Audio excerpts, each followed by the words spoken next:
Assalamualaikum warahmatullahi wabarakatuh. Kembali lagi dengan saya Leni Agustin.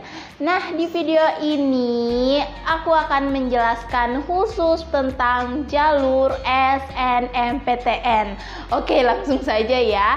Nah, jadi di video ini aku akan menjelaskan beberapa poin penting dari jalur SNMPTN. Kenapa sih Kak harus jalur SNMPTN dulu yang dijelaskan? Nah, karena jalur SNMPTN ini paling awal terbuka dia jalurnya. Jadi kalau jalur yang lainnya itu nanti di belakang. Jadi kita bahas satu persatu dalam video ya. Makanya kalian jangan lupa subscribe channel YouTube ini supaya kalian mendapatkan informasi tentang semua jalur untuk memasuki dunia perkuliahan tahun 2022.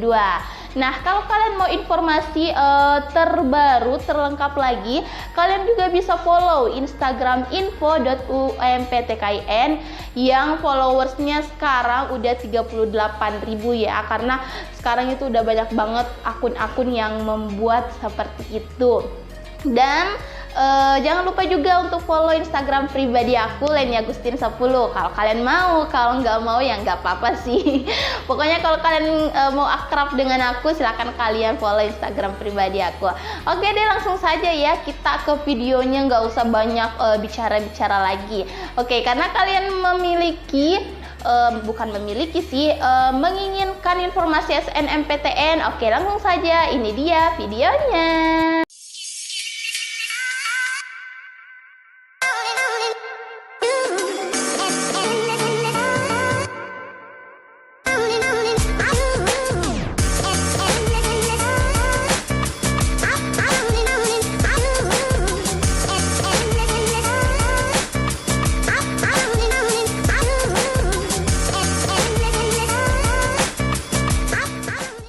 Nah, oke, seperti biasa kalau aku buat video aku pasti lihat nyontekan. Nyontekan kali ini bukan dari buku tapi dari HP, bukan nyontekan sih, tapi semacam kayak poin-poin gitu loh supaya aku ingat apa yang aku ingin sampaikan. Nah, jadi di video ini ada beberapa poin penting tentang SNMPTN. Yang pertama, aku akan menjelaskan tentang persyaratan peserta yang bisa mendaftar SNMPTN. Yang kedua, tentang pilihan program studi. Yang ketiga, tentang portofolio. Yang keempat, tentang tahapan pendaftaran SNMPTN. Dan yang kelima, tentang jadwal SNMPTN. Wow, banyak banget ya. Sepertinya ini terlalu panjang deh kalau satu video, tapi nantilah kita lihat ya. Kalau misalnya terlalu panjang, kita akan lanjut ke video part kedua gitu ya ceritanya. Oke, jadi yang pertama kita bahas dulu persyaratan peserta. Nah, di jalur SNMPTN itu ada beberapa persyaratan-persyaratan yang harus dipenuhi oleh peserta atau oleh calon mahasiswa yang akan mendaftar jalur SNMPTN. Nah, siswa SMA, MA, atau SMK kelas terakhir atau kelas 12 saat ini pada tahun 2022 yang memiliki prestasi unggul sebagai berikut. Nah, jadi buat teman-teman yang bertanya apakah SMK bisa mendaftar SNMPTN? Jadi jawabannya bisa, karena di sini mengatakan bagi siswa SMA, MA, SMK. Nah, jadi SMA, MA, dan SMK itu bisa mendaftar SNMPTN. Jadi satu pertanyaan terjawab lagi di video ini. Oke, jadi persyaratan pesertanya yang pertama, kalian catat ya, atau kalian ingat-ingatlah, kalau nggak bisa catat diingat aja.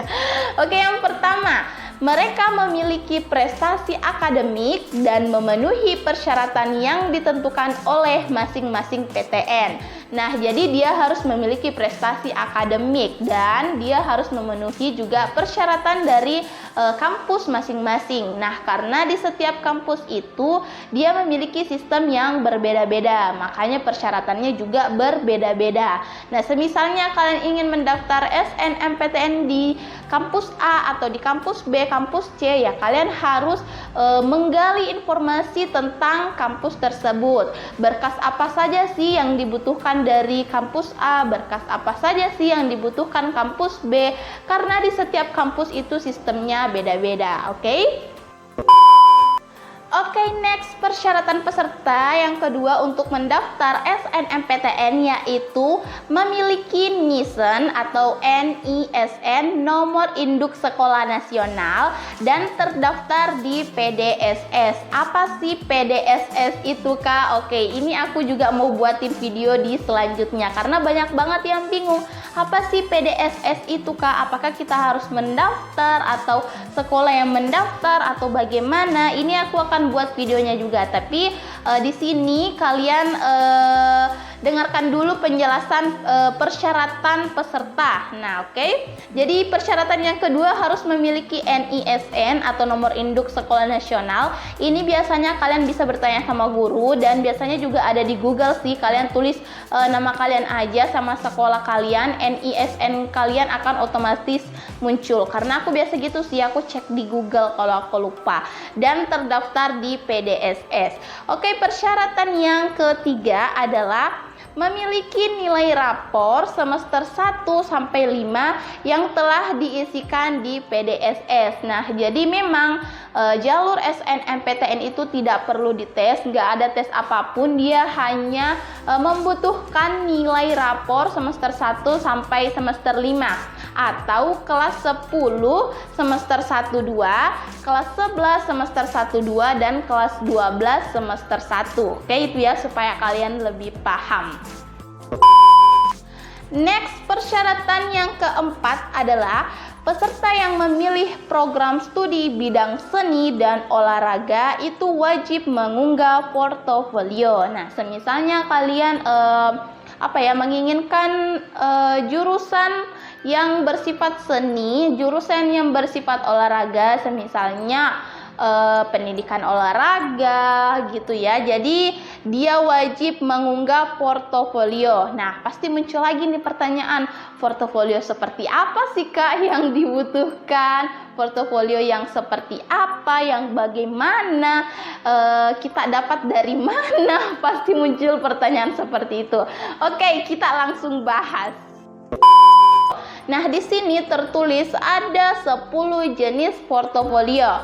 Yang pertama, ini ada 10 ya. Jadi kalian bisa catat atau ya terserah kalian lah. Pokoknya bagaimana cara kalian untuk mengingat informasi ini. Portofolio yang pertama adalah olahraga, yang kedua adalah seni rupa, desain, dan karya. Yang ketiga tari. Di tari ini dia sudah termasuk sendera tasik atau seni pertunjukan opsi tari. Yang keempat adalah teater. Di sini teater termasuk juga sendera tasik atau seni pertunjukan opsi teater atau drama. Kemudian yang kelima adalah musik. Di sini termasuk sendera tasik atau seni pertunjukan opsi musik. Yang keenam adalah seni karawitan. Yang ketujuh adalah etnomusikologi. Yang kedelapan adalah fotografi. Yang kesembilan adalah film dan televisi. Yang kesepuluh adalah seni pedalangan.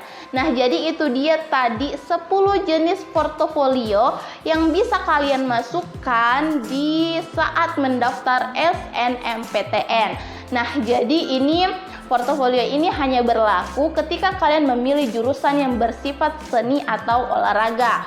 Nah, semisalnya udah aku jelaskan tadi, semisalnya kalian mau di jurusan olahraga, ya kalian memasukkan portofolio jenis olahraga. Oke, jadi udah jelas ya. Tapi kalau semisalnya kalian punya pertanyaan, langsung aja di kolom komentar.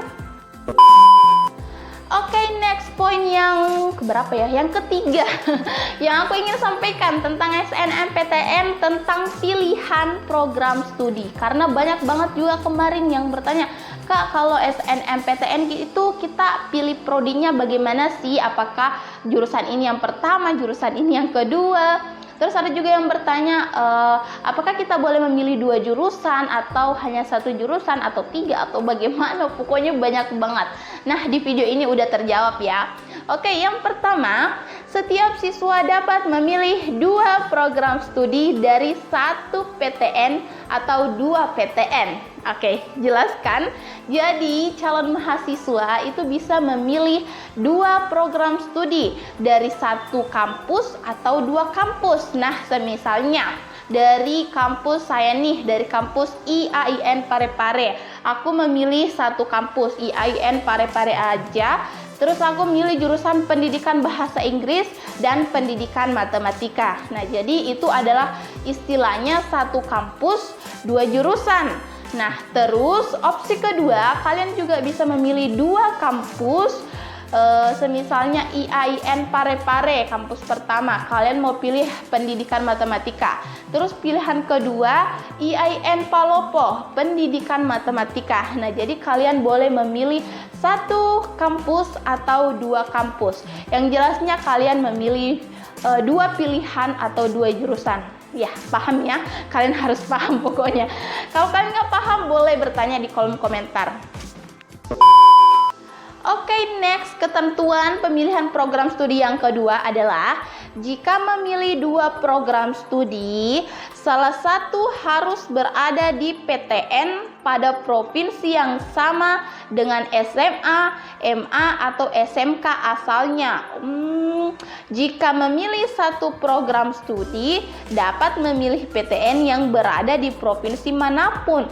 Oh, jadi kayaknya ini aturan terbaru deh di tahun 2022. Jadi artinya seperti ini. Semisalnya kalian memilih dua jurusan. Salah satu dari jurusan ini itu harus kampusnya itu harus berada di tempat asal SMA kalian. Misalnya nih, aku SMA-nya di Parepare. Nah, terus aku mau memilih dua jurusan. Jadi aku harus pilihan pertama, terserah sih pilihan keberapa ya. Pokoknya salah satunya di sini harus ada kampus dari Parepare. Terus yang kedua kampus di luar provinsi nggak apa-apa. Jadi artinya itu ya. Jika memilih dua program studi, salah satu harus berada di PTN pada provinsi yang sama dengan SMA asalnya. Oke. Nah, kalau misalnya kalian memilih satu program studi, itu kalian bisa memilih PTN yang berada di provinsi manapun. Nah, kalau misalnya kalian memilih satu program studi aja, itu boleh kalian pilih provinsi manapun. Oke, jadi itu adalah poin yang kedua. Oke, next. Poin yang ketiga atau yang terakhir, ketentuan dalam memilih program studi di jalur SNMPTN adalah disarankan tidak lintas minat atau tergantung ketentuan PTN yang dituju.